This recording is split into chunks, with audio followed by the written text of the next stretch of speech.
watched last night? What'd you learn? That we should all be thrilled about this expansion, or at least partial expansion, of the NCAA tournament. That Conference Carolina team is going to come in here and cause some problems. They were good last night, and I think that was healthy for us to see. And then we saw some good high-level volleyball from all the teams involved. I think what you've got here is a diverse field of talented teams that are all coming in with confidence, and I can't think of a better scenario for an NCAA Final Four. How much does that help? This is your first time being able to see your opponent play pretty much the 2 nights before. Is that huge, or is it just another? Well, I think it's nice with the fact that we hadn't seen Loyola in person this year. I think there's something that's neat about that. You know, it's got a different feel than watching it on video. But in terms of competitive advantage, we could flip it and say, you know, it's just as much of an advantage to be in that match and kind of shake off the travel a little bit and play. So. Zach, for you, you've had an absolute career year. What's been the biggest adjustment or difference for you compared to last year to this year that you've been able to make in your game?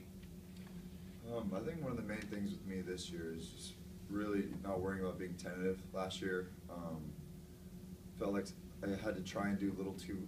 Felt like I had to do a little too much. It kind of got to my head, and sometimes I felt like I personally thought I needed to be the only guy.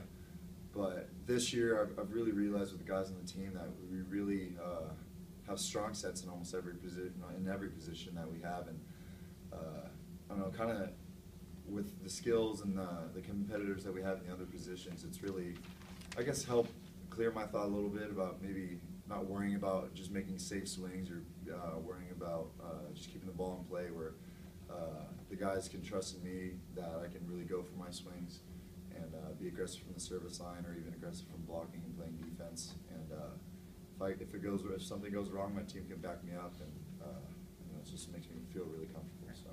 Now, this summer you got a little bit of experience playing on a Team USA in an international tournament. Did that experience help you at all get ready for the season? Yeah, it really did. I mean, I've gotten very little international experience. I actually none completely before that. So be able to come in there over the summertime and even just try out with those guys. The caliber of volleyball with even the trial was amazing, and I felt like my game increased so much, even though I think it was just 2 weeks of trying out. And then obviously going over to Tijuana to play, being able to be a captain of a team like that with some of the players. I mean, you had All-Americans on that team, you had Player of the Years as well, and being able to be named captain, kind of, I don't know, it was surprising to me at first, and then it kind of helped me notice that, okay, maybe I can be a good player, I'm a lot better than I sometimes think I am. And I think that kind of confidence boost, as well as being able to play with some of those really good players, really helped me out. And I think overall, it's definitely helped me throughout this year, UCI. So. Jason, thoughts about playing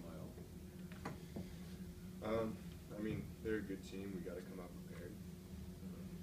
We haven't been able to play them this year, but we played them last year at the very beginning of the year and haven't played them since. But I mean, they're here now because of the success they've had, and they won the national championship because of the success they had throughout the year. So, we got to come out playing our best volleyball in order to beat them.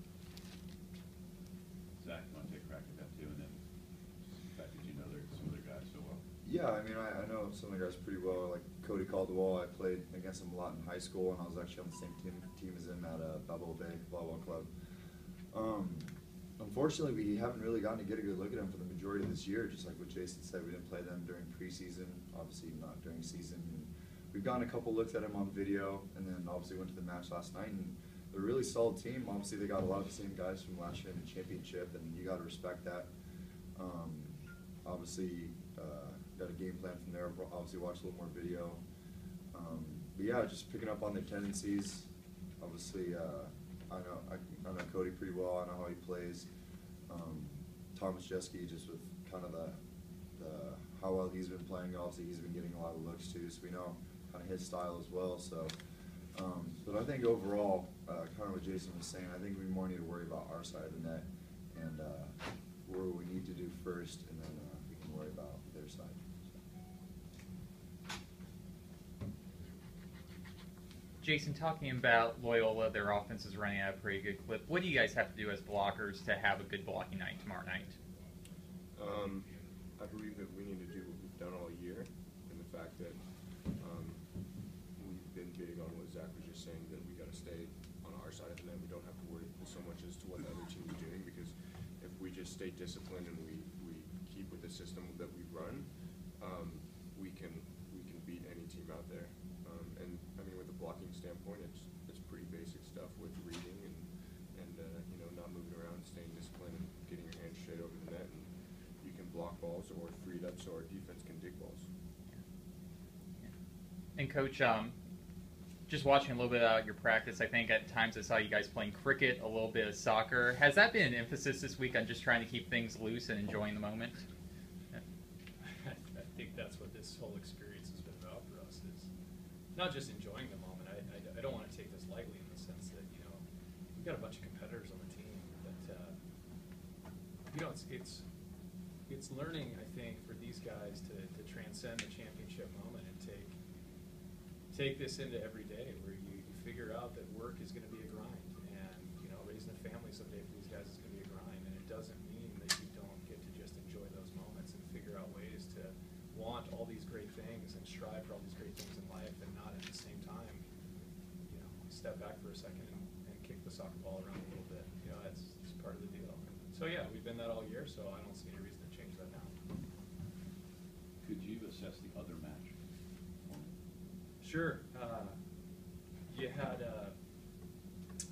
that other match. You have Penn State with all eyes on Aaron Russell, and you know, I think it's appropriate that we talk about him because he is an outstanding player. I think the untold story there is that you got a guy like Aaron Russell, who's a very talented yet humble leader, who is going to inspire the best out of his teammates, and I thought his teammates did a fantastic job within their roles.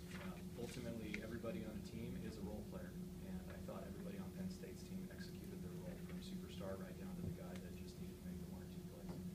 On the flip side of the net, I think you had Hawaii come out sluggish, and you know, that was not the Hawaii team that we saw from the majority of the year in our conference, which is unfortunate for them, but that's why we play these games, and that's why we have tournaments. I thought you saw glimmers and little spurts of what Hawaii can be, and that was exciting, because when they're on, it's exciting volleyball. I like their style. But you saw a real steady Penn State team come out that was poised and ready to play, and jumped all over a sluggish Hawaii team. I gotta ask that question better. I screwed it up again. I wanted you to assess tomorrow night's match. Oh, Yeah, all right. sorry, but that was good though. I did the same thing. Marvels of editing, we can cut that right down. I gotta Assess get- tomorrow night's match. Yeah, I feel like we're repeating. With the other two, so Lewis and Penn State. Correct. Yeah. What I said about Penn State would hold. You know, I think you've got to pay attention to Aaron Russell first, and you've got to make sure that everybody on that team executes their roles, from superstar right down to role player in the more traditional sense of the word. You know, there'll be guys that need to kind of pass the ball and put it in the air so that you have a chance to get it to a guy like that. You need your setter to execute and find him in the key moments, because ultimately he's going to be the guy. But he's smart enough, and that team is smart enough to know they can't do it themselves. You know, no one's ever really single-handedly won a championship, so their opposite will have to contribute, as he did in the play-in match, and their middles will just need to be steady for them. If they can do that, I think we'll be all right. Now, Lewis, on the flip side, you've got 3 very experienced, very savvy, very competitive pin hitters, and then the staple for them seems to be, from what we can tell, is that they run a real nice, tight, well-coached system where they will be incredibly disciplined and not give up sloppy points. So it'll be a very interesting matchup, with Lewis maybe being the more disciplined team and the more veteran team, and certainly deserving of the #1 seed overall, against the Penn State team that seems to be peaking at the right time. Zach, Jason, just want to get your thoughts as what it's like right now to be a student at UC Irvine with just all the success with the athletics department right now, not only you guys, but the basketball team making the NCAA tournament, and just the level of excitement on campus. Zach, do you want to take that first? Yeah, sure. Yeah, it's really exciting. You can't lie about that fact. For the most part, Irvine athletics isn't really known among the school as a whole. It's obviously, being a new university and stuff, it's kind of difficult to really push for the athletics to be well known. But like we said, the basketball team and obviously the successes we've had, and even you look at the baseball team as well, and even the girls water polo who's at the NCAA tournament too. It's really exciting just to be a part of that and helping the athletic community kind of be more well known throughout the school and even around the area of Irvine too. You even see people that aren't even affiliated with the university always coming up to you, say you're at a restaurant or some store near the campus, and they're always coming up and congratulating you on this and that, and it's really special.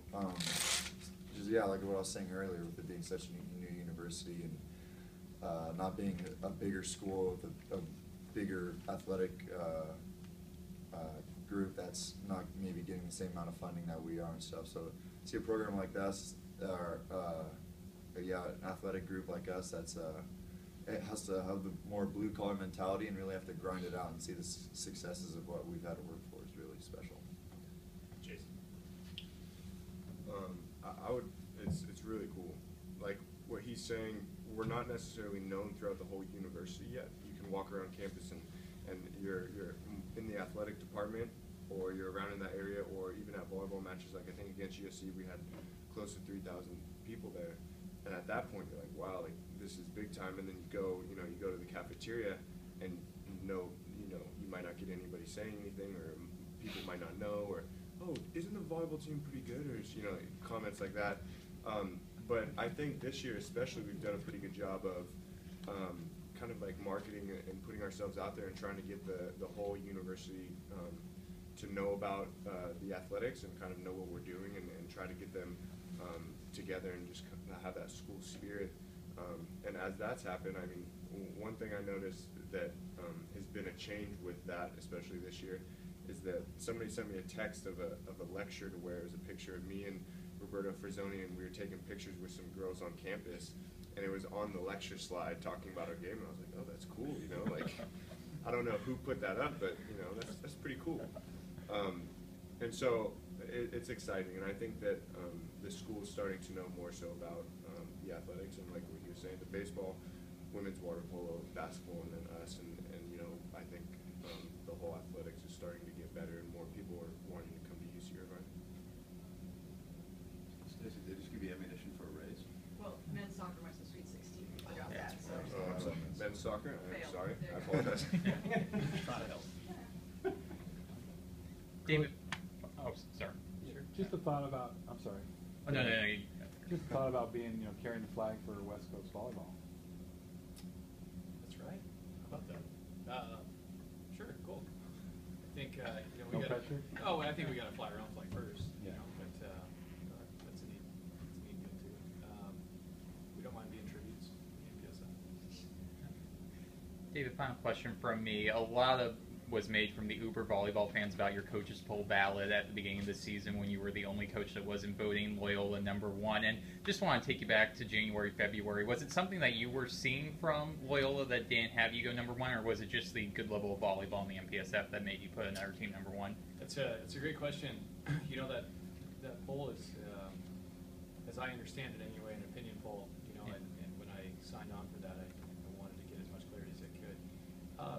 I have perspective and I have my viewpoint, and so I offer that out with my very limited understanding of what's going on around the country. And a lot of times, I see what I see first, and I see what I see as most tangible, and that's what's closest.